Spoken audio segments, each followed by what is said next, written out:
Hello there. Welcome to A Sight for Sore Eyes. I'm really glad to have you aboard.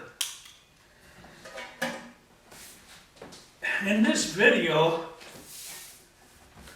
I'd like to talk a little bit about how I used this camera and flash, the Mamiya Universal and the Vivitar 283 flash back in the 1980s. I'd like to tell you how, or explain a little bit about how I used them to shoot weddings and family portraits and senior pictures, actually.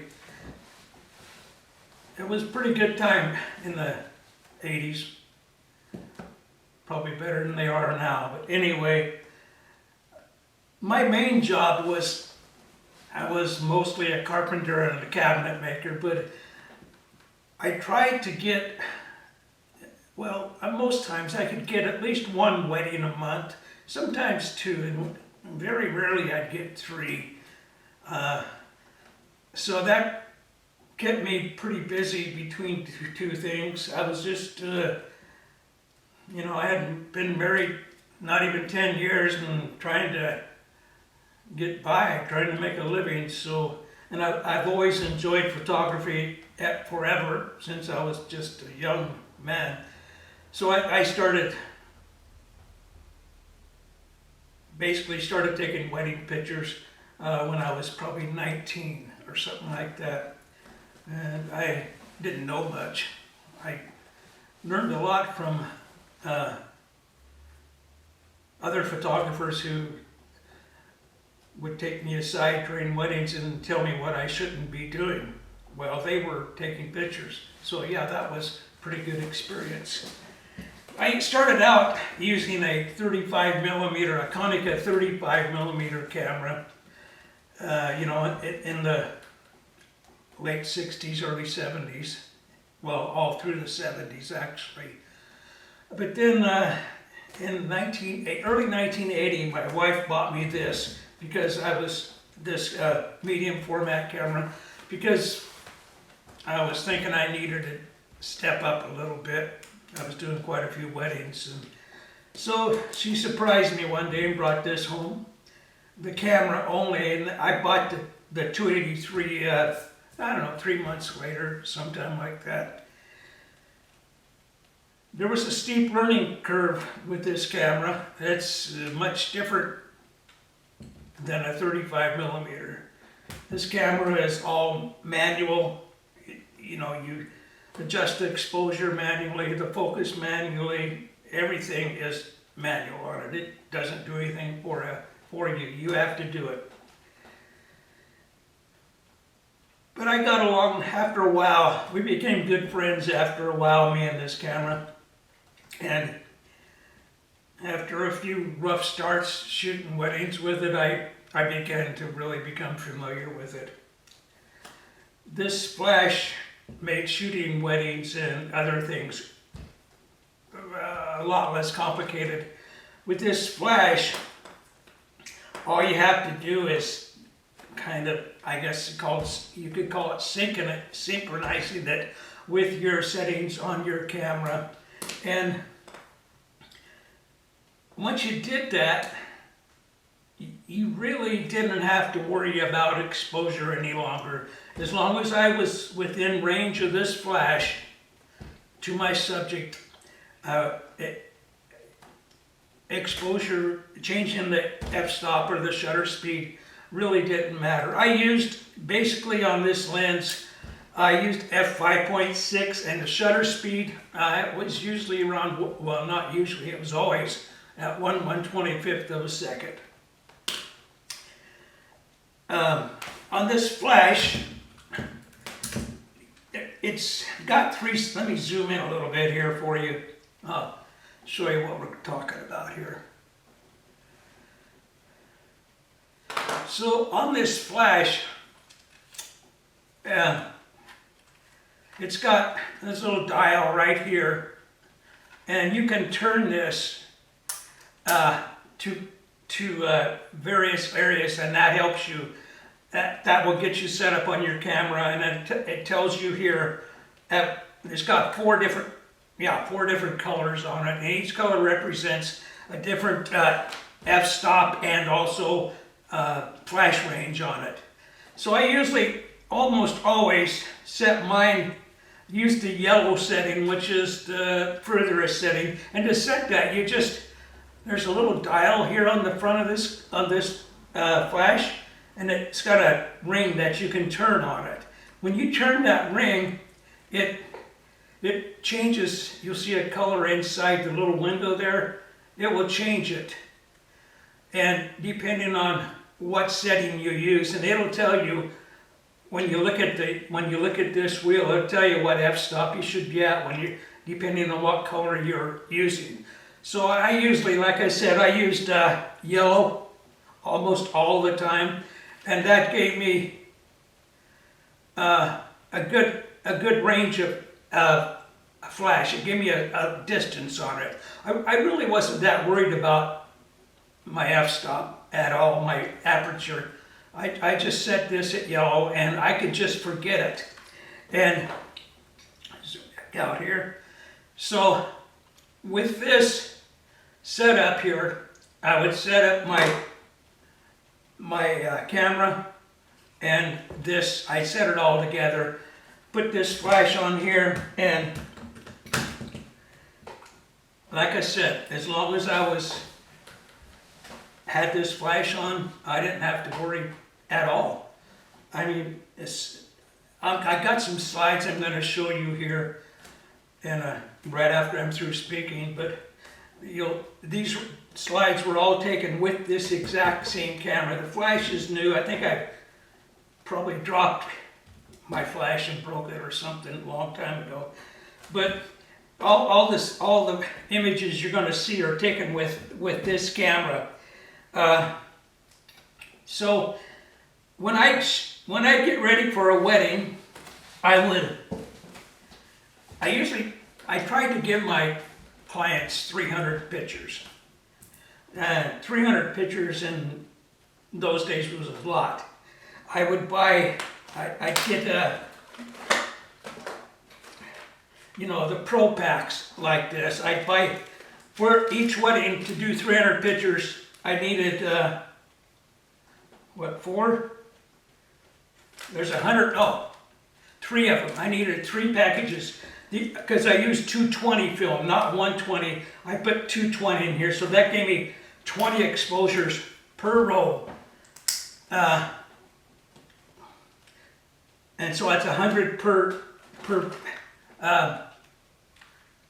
pack. So I would need 3 pro packs of this, and that would all be in my camera bag, and then I'd carry some around with it, a couple, or maybe one package in my pocket, because I had to change film every 20 shots, and you had to time.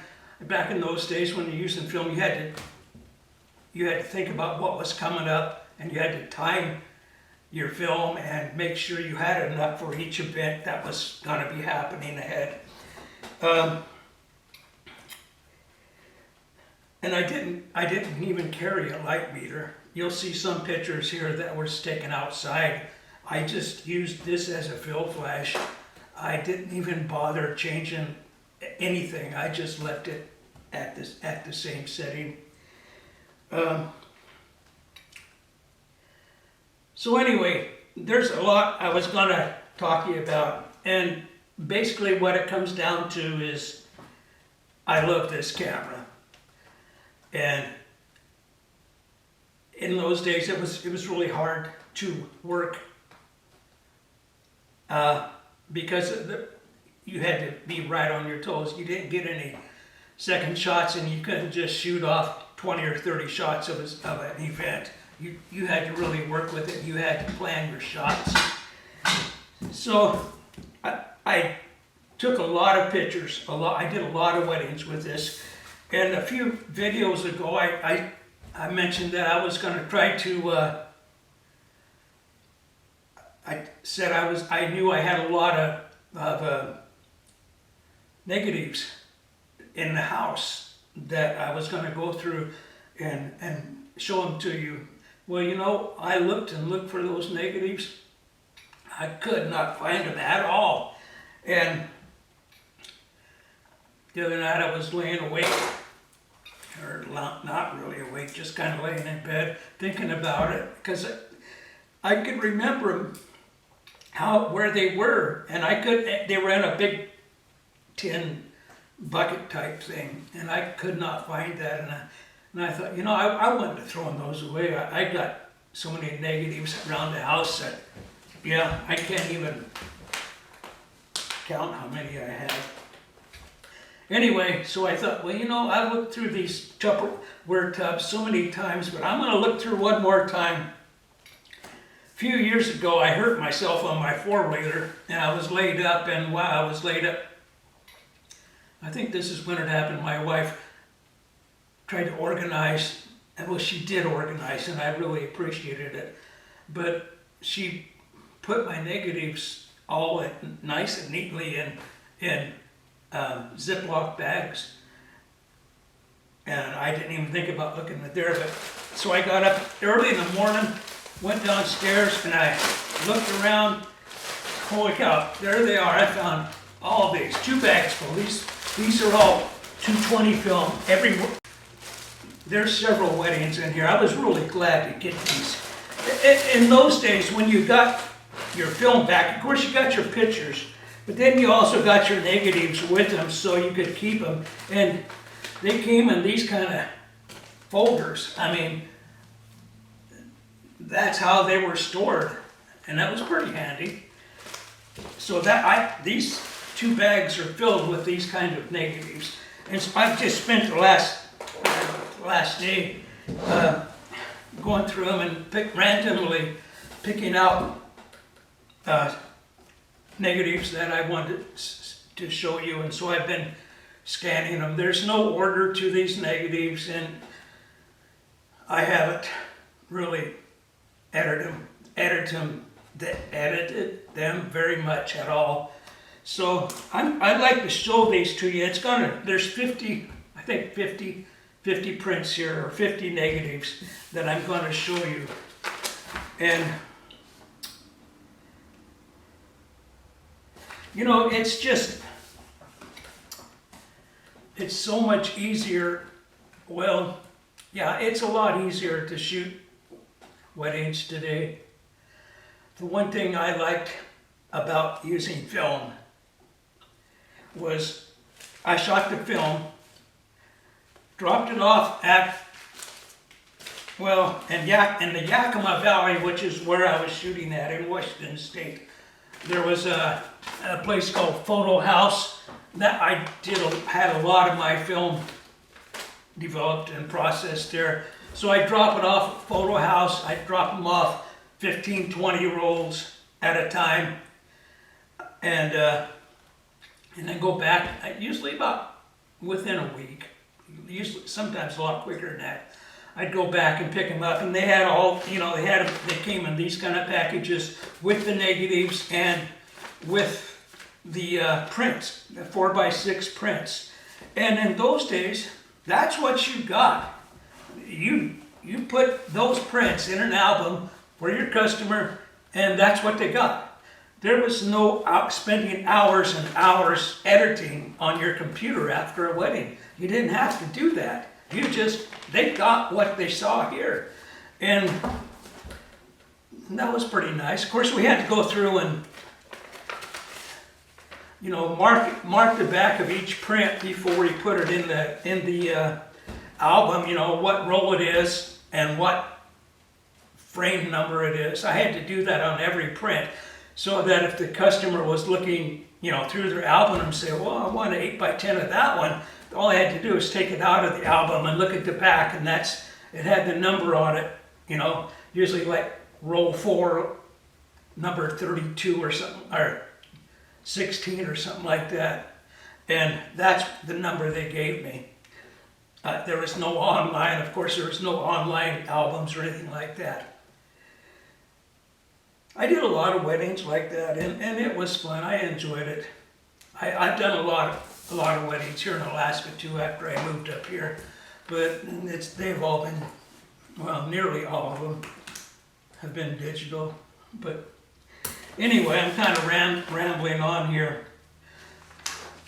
Right now, I know there's something else I want to say, but oh well. Right now, I'm going to quit talking, and I'm going to put this slideshow up. And I just want you to remember, I'm not using at all, I'm not using the light meter here with these pictures, not once. All I had to do was focus and compose and shoot on these.